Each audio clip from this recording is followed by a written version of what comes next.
Hello, Ambush, and welcome to this episode of the Desert Tiger Podcast here with me, your host, Colton G. And today on the show, we are joined by Kellindo as we talk his new track, Long Gone. Yes, some of you may know Kellindo is the guitarist for multi-Grammy nominated artist Janelle Monae. He has also graced the stages with the likes of Prince and Stevie Wonder. Back in 2018, Kellindo decided it was finally time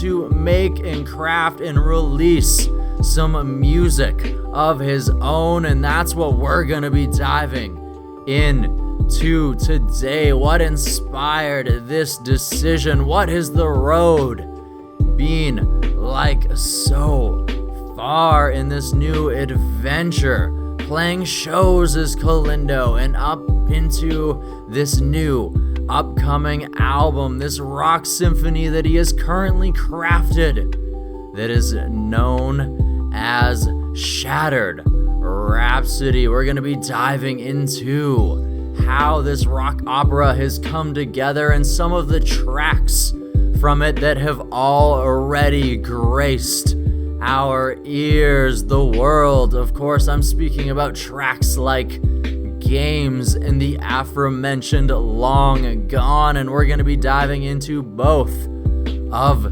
these songs as well. Yes, today we are diving into the world of one of the most in-demand session musicians, speaking to him about his own music. All of this and more in today's episode of the DTP, and it is all brought to you today by DesertTigerMerch.com, where you go to cop yourself something to represent the show every single place that you go. That is DesertTigerMerch.com. And now it's about time that we got the energy, the vibe right for this conversation with Kellindo. And what better way to get it done than to play for you his newest single. This is the guitar-driven Long Gone.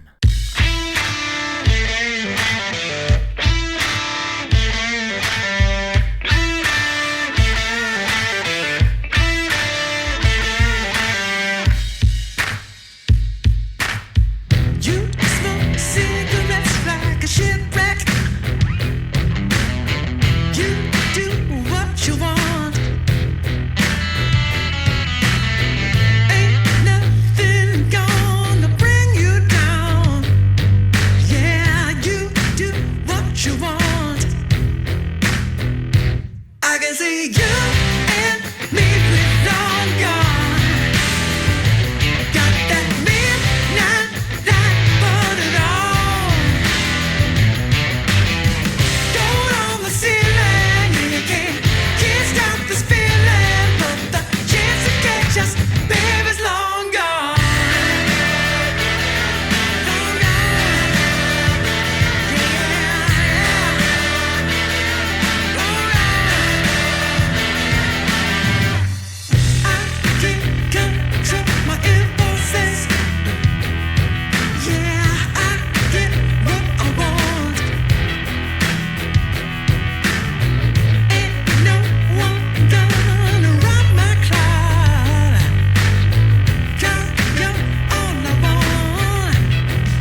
the Desert Tiger Podcast.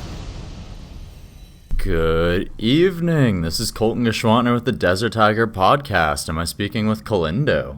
Yes, you are. How are you doing? I'm doing fantastic. How are you? I'm well, thank you. Staying warm here in this chilly, wintry night. It's chilly on the East Coast. Yes, I'm here, back in New York. Where are you exactly? So, even though I have a New York area code, I'm actually located in Kamloops, British Columbia, Canada. Woo! Nice. Which is surprisingly warm right now. Yeah, the Pacific Northwest, still, that part of the world is, it's kind of a milder climate, I feel like, when I'm there usually. Usually. We're a little further north that we still get some of that, somewhat colder temperatures, but So far we barely even have snow right now, so I'll take it. Amazing. We look like you right now with our foot of snow here in New York. It has been a weird year. Yeah. Oh, that's an understatement, yes.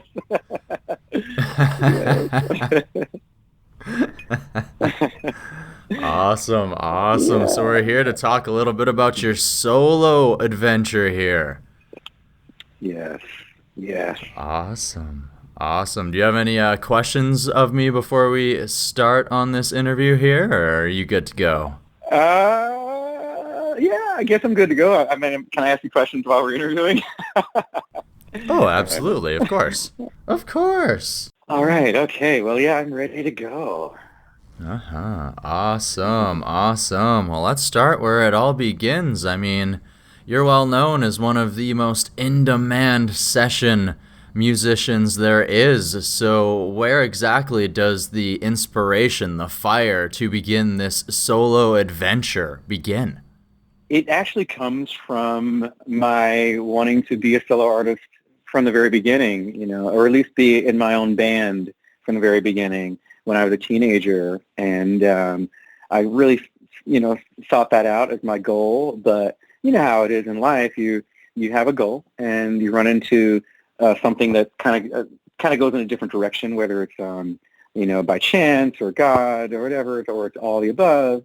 And I do is what my father would say, follow the yellow brick road. So the road has led me in a direction where I'm a supporting cast member for Janelle Monae, and I'm so thankful and honored for that because look at what it's done. I mean, I joined with her before the record deal, and, we worked really, really, really hard and diligently and worked on our core values and our whole project and promotion and musicality, and here we are now. We've done several Grammy Awards and played the White House a number of times, and she's been nominated for other things too. She's won an Academy Award for a movie. I mean, just so much. What a journey. No doubt, absolutely. It's when I first got the email for this, I was actually surprised to find out who you had been working with, because at that point I realized, I've been listening to you for well over a decade. Oh, yeah. That was definitely me. Oh, my gosh. Thank you for that. Thank you for listening. Have you been to a show? Because we've played a couple of shows in Vancouver over the years. Oh, so I'm originally from Saskatchewan, so I've only been in BC for the last 3 years, and I've just been dying for the opportunity. So once the opportunity comes again, I'm going to be there. Yes. Oh, awesome. I can't wait. It's one of the many shows. You guys definitely have a giant stage presence, and I love the appreciation towards that. Thank you. Yeah, thank you. We aspire to it. We're big fans of arena rock, arena artists. So, you're seeing us living out our dream. Awesome. So while we're on the topic of live music, I have to ask, because you did a little bit of touring as Kellindo in 2019. So what is the Kellindo live show like? Yeah, thanks for asking. It's actually kind of a it's kind of like a pyrotechnic rock concert without the pyrotechnics at the moment. So, I'm really honing in on my performing as a lead artist. And, it's different. It definitely is, in a way, it's not as much fun in a weird way as playing with Janelle Monae, only because I have to work much harder because I'm singing. I have to memorize lyrics, and I'm playing guitar chord progressions, and it's way more challenging because of all that. Plus, I'm the MD, and I'm in charge of the set list, and I'm the one that does the talking usually. So it's just a lot. So what I'm doing right now is putting together the ultimate show as though I'm MDing for another artist, and that's helping me give better shows. So I would just say right now it's a work in progress. That's why we're not using pyrotechnics yet. That's my thing. I grew up on Kiss and Rush, and Metallica. Oh, yes. Yeah. So, there's Canada for you, Toronto, Rush, and Triumph, another band, I'm just really into the rock dramatics of rock presentation. And so I'm working on that first. And, maybe next year when we go on tour again, you get to see me live in concert. You'll get to see some of my pyro. You know what I mean? Huh? Ooh, maybe. Yeah. That'd be awesome. Let's put it out there. Bring that spark back to rock and roll. Absolutely. Awesome.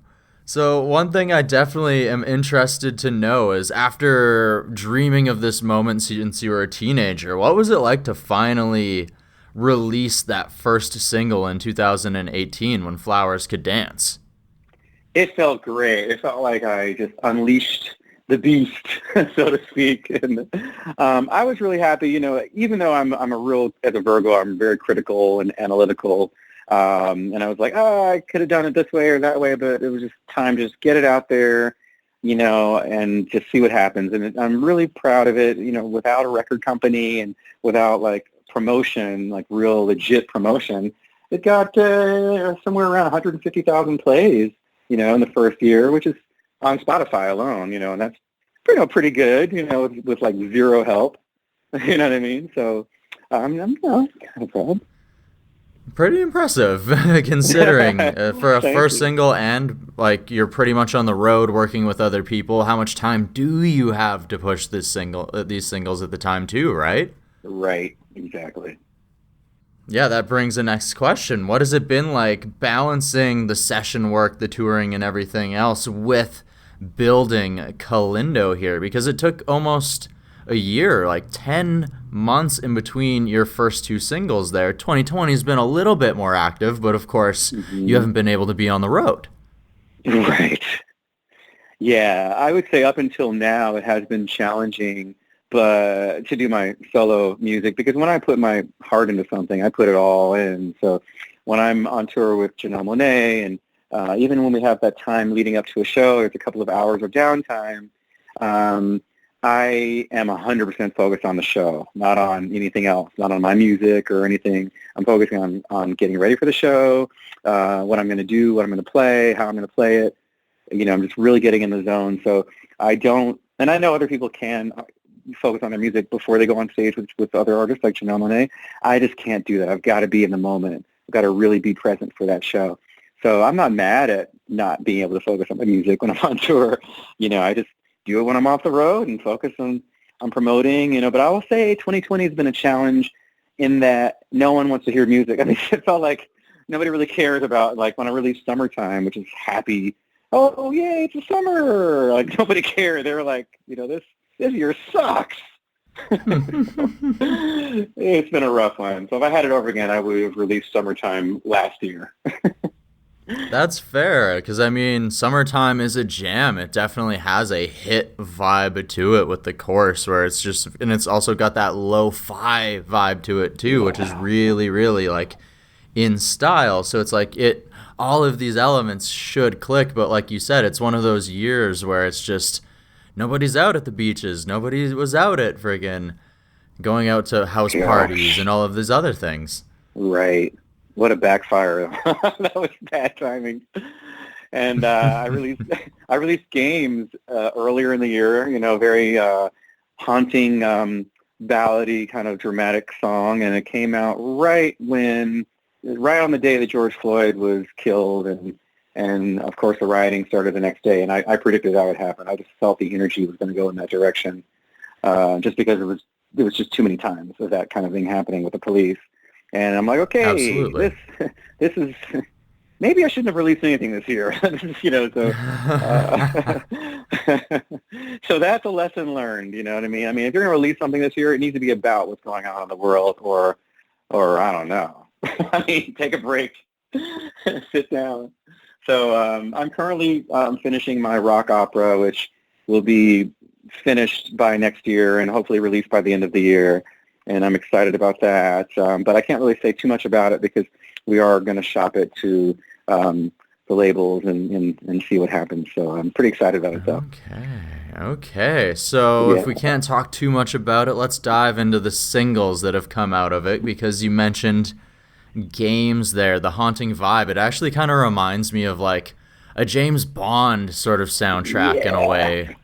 Where it's like, it's definitely, it's like, it immediately like, oh man, this is like an action movie and like a deep action movie sort of vibe. Like, there's a really cool vibe to this song, and it's supposed to be the first introduction to this rock opera. So what is Games to you then? What is a piece of this story that you can tell us? Well, it's a story about love and betrayal and finding oneself, finding that you need to love yourself first, really, before you love someone else. And that's something that we don't learn really in school. We learn that on our own through trial and error. And, if I tell you something, now that I think about it, I would love to add that to the curriculum. Like, let's talk about love a little bit, let's have a class that focuses on that. We should have an alcohol class, like a knowledge on drugs and alcohol, like in school, in high school, like early years, so people can know, oh, that's what happens when you drink. And driving ed, we should have driver's ed classes in school, like not literally driving cars, but just really analyzing. Maybe they're doing this now. I don't know. I'm a little older now, so I haven't been to school in a while. But the whole idea behind the rock opera is just learning to love yourself. And everything will be all right. Then you'll be honest and more true to yourself, and you find the right person. Okay, awesome. So I just want to touch on that school subject, because like where I come from, they actually do give us driver training. But when I moved to BC, my boss's kids actually just did their learners, and like they haven't driven a car, and both. Like, he has 2 daughters that just got their learner's license, and it's like, what do you mean they haven't driven? I drove like 4 times before I ever had to like get in a vehicle with someone who wasn't an instructor, and it's like, oh yeah, no, that's not how it works here. It's like, what? Oh my gosh. It's the wild, wild west. What are you talking about? There's more drivers out here than there is where I come from. I come from a small town. Yes. That's amazing. But I keep forgetting, Canada, that's a whole other ballgame. You guys are doing a lot of things right, and I can learn. We as Americans can learn from Canada, Mm-hmm. Well, we can learn a lot of different things from each other, for sure. That's so true. That's true. I agree 100%. Awesome. Yeah. I love it. I love the energy. I love the vibe. Thank you.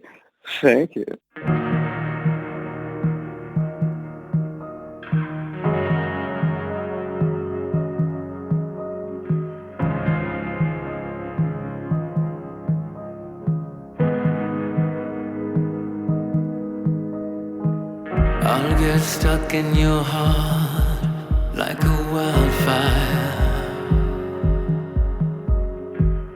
You'll always feel me underneath your skin. Blood pumping through, full of desire. So let the games begin.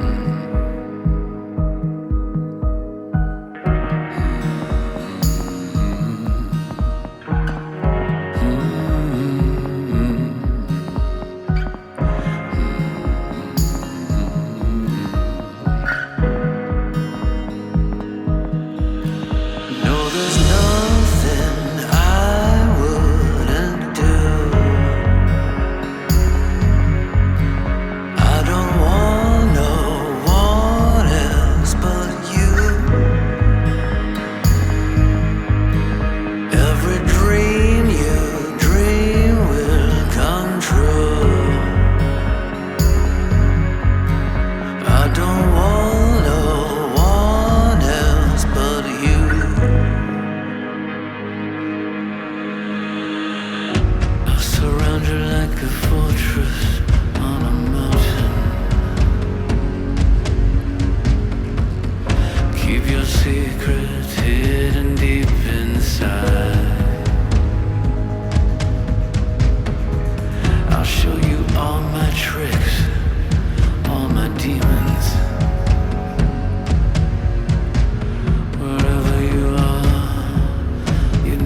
No, there's nothing I wouldn't do. I don't want no one else but you. Every dream you dream will come true. I don't want no one else but you.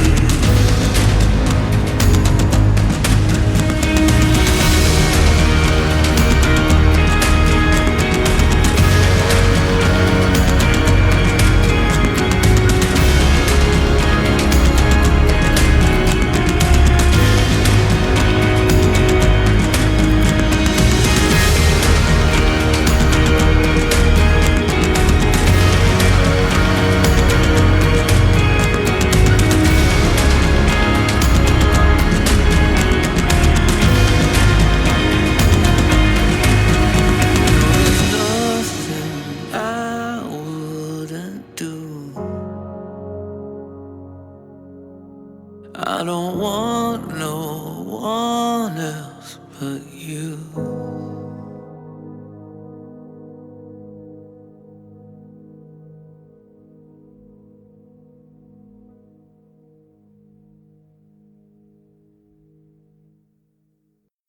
The Desert Tiger Podcast. So I want to know exactly why a rock opera? Great question.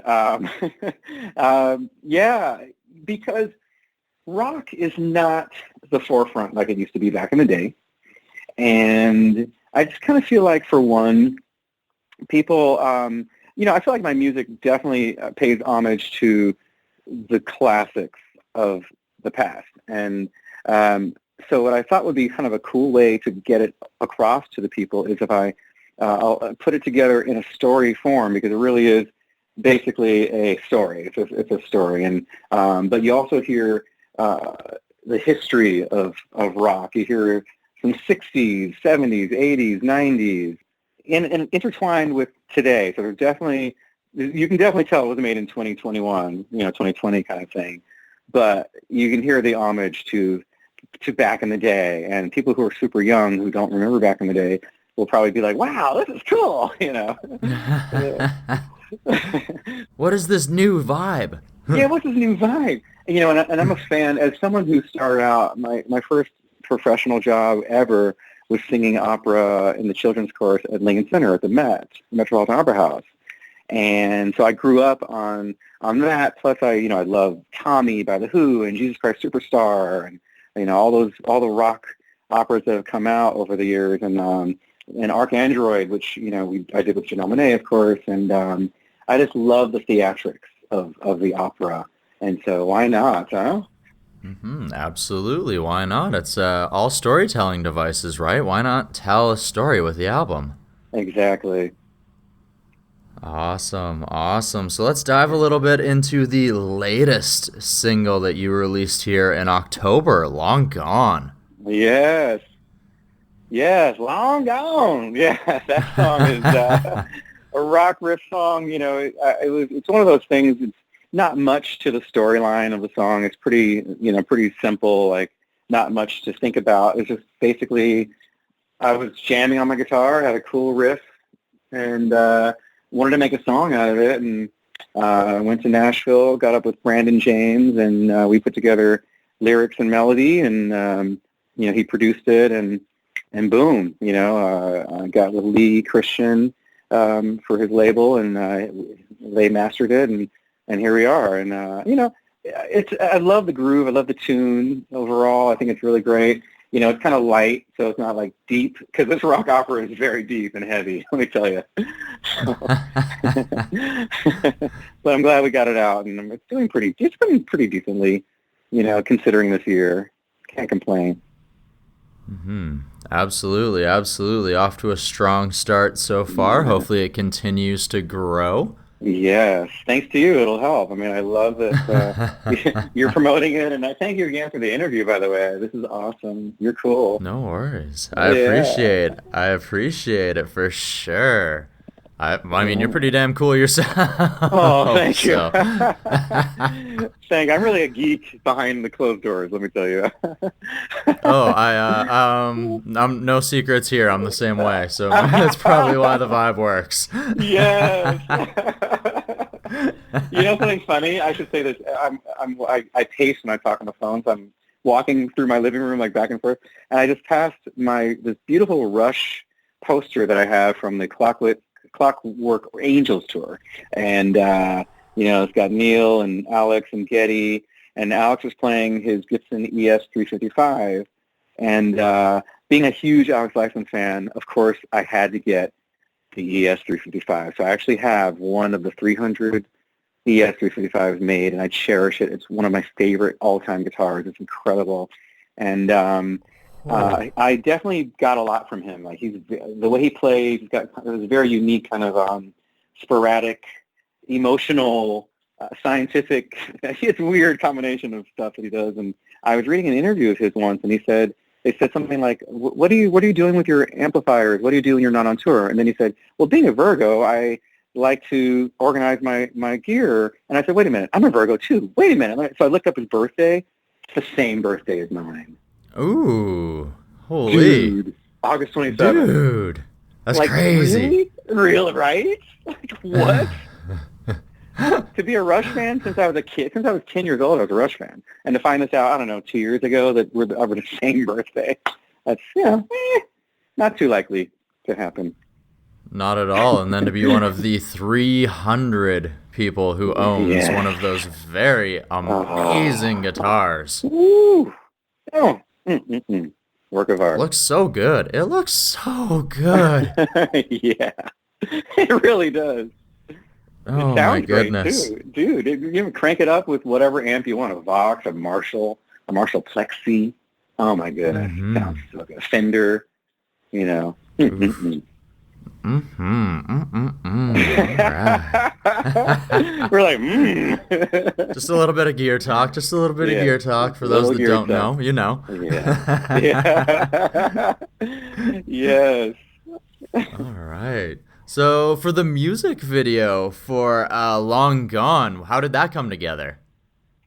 Yeah, that was kind of a little impromptu. It was Lee Christian's idea from Quick Fix Records, and he just said, "Hey, get a green screen, do it in your apartment," since obviously no one's really shooting videos outside right now. And so, and I was lucky, and my friend and bass player Natalia Siragusa came to New York, and she happened to be in town, and I had her come to the house, and we did it socially distanced, of course, and it's cool. I think Grace over there did a great job with the visuals. Oh my gosh! Oh, I mean, because if you just saw just the green screen, it looks terrible. Like what I did does not look good at all. But Aversion Films did such a great job with it, and I'm so grateful. And I might watch it tonight, actually. Wow, yeah, I'm kind of in the mood now, huh? No, it's good. It's good. It's once again, it has sort of that Bond frickin' sort of vibe to it again with like that intro scene, which is super cool. Oh yeah, so Bond. That is definitely Bond right there. Yeah, she killed it. They're amazing. They really are.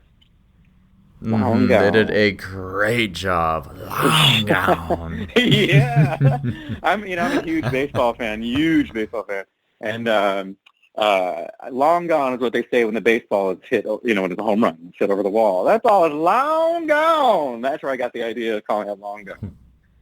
And it's long gone. Yes.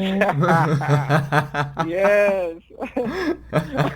I love it. It's like, and the pitch on the way, pat, it's going deep. That ball is going high. It is far. It is long gone. Forgive me. I love it. Nice. Who's your team? Well, the Yankees. But, I'm a New York fan, so I do support the Mets as well. I just, they've had horrific ownership for years, but now they've got a new guy, Steve Cohen, and I believe they're going to be competitive just like the Yankees. So I'm all New York. Outside of New York, I do like the Seattle Mariners. I do like the Seahawks because I did live in Seattle for a little bit, for a few years. And what else? I like the Buffalo Bills. Yeah, I'm taking those bills, you know. Nice. They're on a nice little streak here. When they took down Pittsburgh there. Oof. Ooh, woo. Yeah, man. They put them in place. Yeah, dude, you know something though? The quarterbacks that can run, I mean, that's just, come on. I mean, that's ideal. If you can throw and run, oh, forget about it. Mm-hmm. That's it. Is like, you guys don't even need a starting running back. It's crazy. No, you don't. But you do for the gimmick, for like I'm sorry, not the gimmick, for like as a prop. Because like, hey, you might give the ball to this guy, so I don't know. We got to watch him too. He could do something. Yeah, they could win the Super Bowl. They're really, really good. I think they're better than the Steelers. You know, unfortunately for Steelers fans, for that reason. I mean, because Ben can't run, so all they can do is throw. So all you do is just try to get to him, and then you're good, right? Mm-hmm. Everybody's been shutting down their run game too. So when it's all they have is Big Ben, that's right. Exactly. Yeah. Love the football talk. Yeah, man. I'm your dude that does. I do my nails during the day or at night, and then football during the day. What can I say? A little nail polish here and some football over there. Huh? Why not? Why not? Yeah. It's all entertainment, right? It's all entertainment. Exactly. Love it. Rock and roll. Love it. Woo. Yes. This is going to be great. When's this going to... I can't wait to hear this on the air. It's going to be... I'm going to sit back and laugh at myself on this one. Oh, I am too. Don't you worry. The entire time I'm editing it. Oh my gosh. That's going to be fun. Thank God you're editing it. Oh, no worries. Of course. Want to shine you up nice and bright, right? Wow. Thank you, brother. Thank you, man. All right. And one of the last ways to do this is... my last question here. So we've been talking about the growth, the musical growth of Kellindo here as you progress into this rock opera. But what I also want to know is how has becoming your own artist, releasing your own music, crafting this new album, how has it helped you grow as a person, and what has it helped you learn about yourself as a person and as a spiritual being?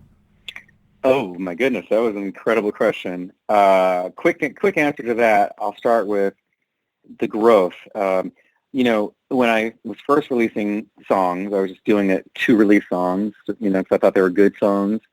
But now what I've learned is people really want to hear something from your heart. They want to hear you be totally honest, be as authentic as possible, and you know, kind of like spilling the beans, like, you know, Jerry Springer or something like that.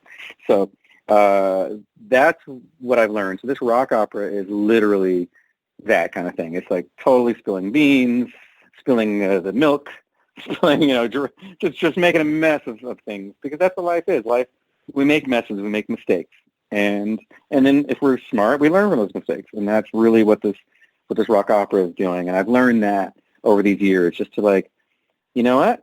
Grow up, make those mistakes, but share that with the world. Let them know what you're going through. So that's what I've learned.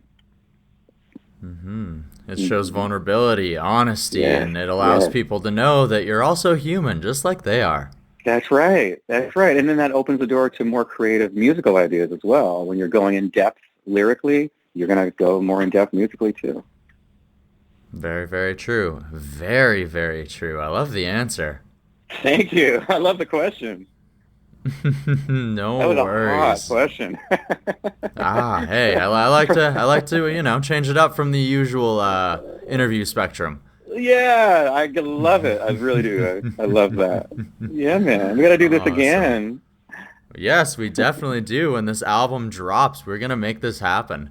Woo! Yeah, you're gonna love it. It's seriously, if you like all that other stuff, you know, Jesus Christ Superstar and Tommy, and I'm, you know, even The Wiz, you know, I mean, it's not as movie-esque as The Wiz. It's not like a movie. It's just more of a conceptual album. But oh my gosh, yeah, it's rock and roll. Lots of guitars, a lot of guitars. Awesome. Awesome. I can't wait. But until then, where can the ambush, the audience, where can they find out more about Kellindo? Stay up to date. Yeah, go to Kellindo.com, Kellindo.com, and just check out what's going on my website. Also, go to my Instagram, The Real Kellindo, on Instagram, and also my YouTube page, Kellindo, YouTube. And I've got little tricks on what I'm doing on the guitar for certain songs, for guitar solos and stuff that I do with Janelle Monae. And you got some insight into some of my own shows that I've done here in New York and London as a solo artist, and L.A., and, of course, footage of myself with Janelle Monae on tour. So stay in touch and stay tuned. Awesome, and they definitely should. All right, Kellindo, I want to say thank you so much for joining me here today to take us behind this solo adventure. Well, thank you very much for having me. I'm honored, and I really, really appreciate you, and I want you to have a great night, and rock and roll! Ambush, I hope that you enjoyed this conversation with the incredibly talented Kellindo as we talked his new single, Long Gone, which you can find right now in your favorite music streaming service, as well as the rest of Kellindo's released music so far. And when you're there, hit follow so that when the rest of this rock opera Shattered Rhapsody drops, when it releases, you can have it in your hands, your notifications, and your ears. ASAP. And now it's time for our final roaring DTP thank yous. And the first one of those goes out to Kellindo for joining us here today. And who do I have to thank for allowing that to happen? Well, it is the incredible Eric Alper for setting the whole thing up. And last but not least, a roaring thank you to you, the loyal, dedicated Ambush, for tuning into this episode of the DTP. If you have yet to join up with the Ambush, it's as easy as hitting subscribe or follow on the podcast listening service you're using right now. You can also help the show grow by giving us a big old 5-star review. You can share this episode with your friends, your family, anyone who you think would enjoy it as well. And of course, you can also head on over to ilovedtp.com to check out some Desert Tiger merch, to copy yourself something to represent the show everywhere you go, with just a little bit of style and class, if I don't say so myself. Alright, Ambush, it is that time that we're about to say goodbye. Normally we would let you know who's coming up on the next episode of Desert Tiger, but we are taking Christmas Day off from releasing episodes. So I hope that you, no matter what you celebrate, no matter what you believe in, I hope that you have a good rest of your week. I hope that you have a very happy holidays, that you stay happy and healthy throughout it all, and we will catch you on the flip side next Tuesday when we're joined by a very special guest and a very special friend of mine, but you can find that out when that episode releases. So until then, you know what it is. I'm going to tell it to you again. I want you to go out there and to chase your dreams, your goals, your vision, whatever it is that happens to make your heart sing and scream to its fullest glory. Find that mountaintop, find that oasis, craft that thing, grow at that thing, and once your roar is finally ready to let out amongst the world, you let that powerful, that incredible roar out and show the world just what you're capable of and just what beauty you are capable of creating with it, because deep down, yes, you are beautiful. And One thing that is important when we're out here chasing our dreams and our goals is it's always important to remember to take care of yourself as well. And that's why we're taking some time off. And you should do that every once in a while too. Don't run yourself too ragged. It's good to chase dreams. But if you can't enjoy the moment, if you can't enjoy the dream, what are you really doing? All right. Until next Tuesday here on the Desert Tiger Podcast, this is the Colton G signing off, saying a happy holidays and saying bye-bye.